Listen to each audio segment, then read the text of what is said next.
Assalamualaikum warahmatullahi wabarakatuh. Video kali ini Ustaz akan menyambung kembali tajuk ibadah puasa yang telah pun kita bincangkan pada video yang lalu. Kali ini Ustaz akan berkongsi dan mengulas beberapa perkara, iaitu syarat sah puasa, perkara yang membatalkan puasa dan hikmah berpuasa.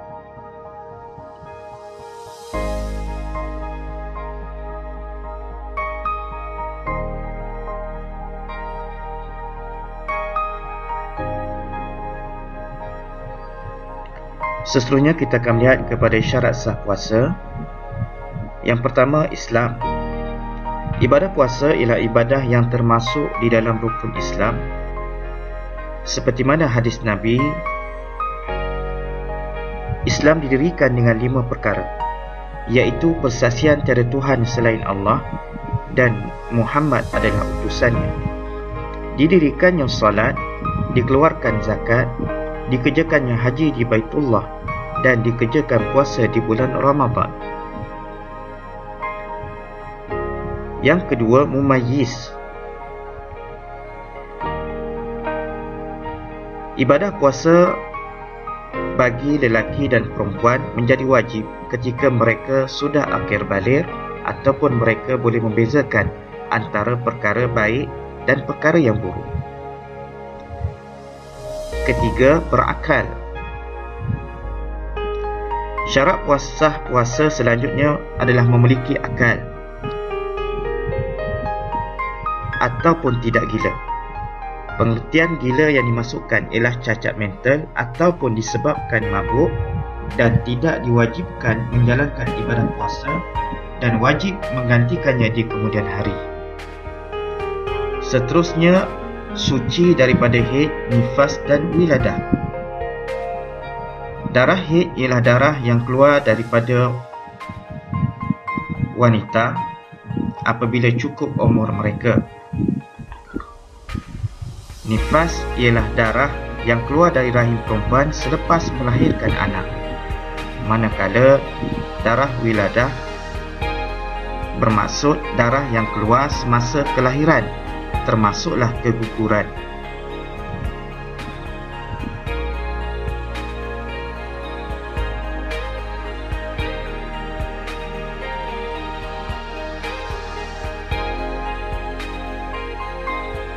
Seterusnya kita lihat perkara yang membatalkan puasa.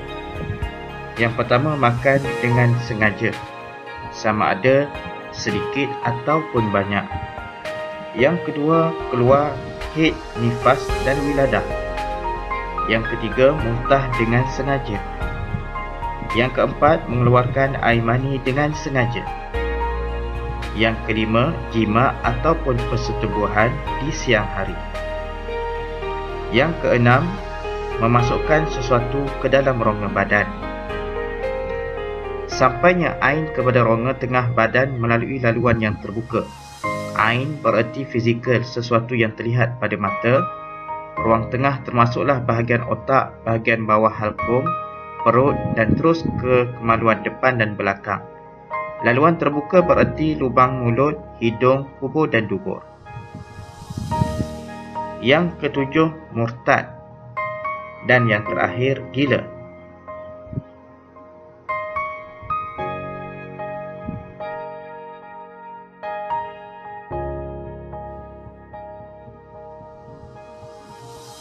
Seterusnya kita akan lihat kepada hikmah berpuasa. Hikmah berpuasa terbahagi kepada 2, iaitu hikmah dari segi rohani, yang kedua hikmah dari segi jasmani.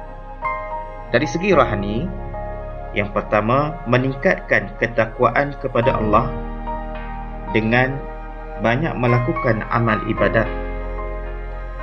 Yang kedua, memupuk sifat mahmudah seperti sifat sabar, jujur, ikhlas dan bertimbang rasa. Yang ketiga, mencegah pelbagai penyakit. Yang keempat, merasai sebahagian penderitaan orang yang tiada makanan. Seterusnya, hikmah dari segi jasmani. Pertama, mendisiplinkan diri seperti mematuhi adab ketika menjalani ibadah puasa. Yang kedua, mendidik diri mengawal hawa nafsu seperti menjauhi segala larangan-larangan Allah. Dan yang terakhir, merehatkan organ dalaman, menurunkan kadar lemak dan tekanan darah ketika berpuasa.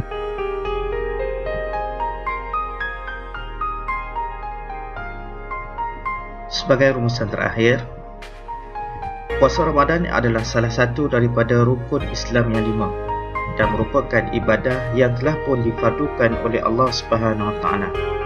Maksud ibadah ialah tuntutan ke atas seorang hamba bagi melaksanakannya sebagai memenuhi perintah Allah Subhanahu Wa Taala dan menunaikannya tanpa melihat apa-apa natijah yang mungkin dihasilkan daripada ibadah tersebut.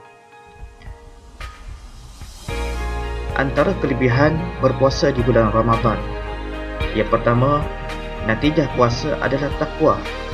Sebagaimana firman Allah Subhanahu Wa Taala dalam surah Al-Baqarah ayat 183. Wahai orang-orang beriman, kamu diwajibkan berpuasa sebagaimana diwajibkan ke atas orang terdahulu daripada kamu, supaya kamu bertakwa. Yang kedua, Ramadan ialah bulan Al-Quran.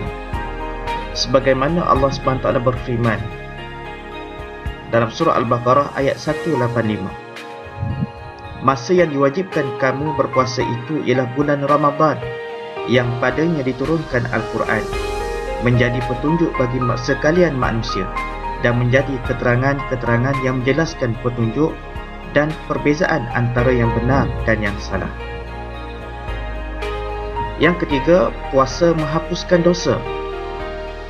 Sebagaimana hadis Nabi, salat 5 waktu dari hari Jumaat ke Jumaat dan Ramadan ke Ramadan akan menghapuskan dosa-dosa di antara tempoh tersebut, selagi mana ia menjauhi dosa-dosa besar.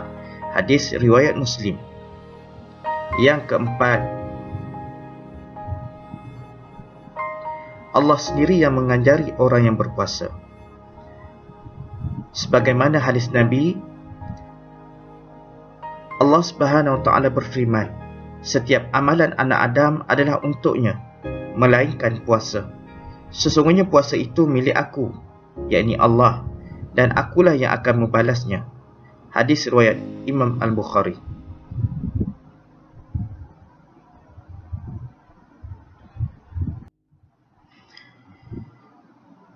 Sekadar itu daripada Ustaz.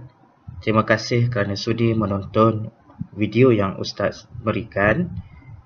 InsyaAllah kita akan berjumpa lagi dalam video-video yang akan datang. Dan selamat mengulang kaji. Kita jumpa lagi. Assalamualaikum warahmatullahi wabarakatuh.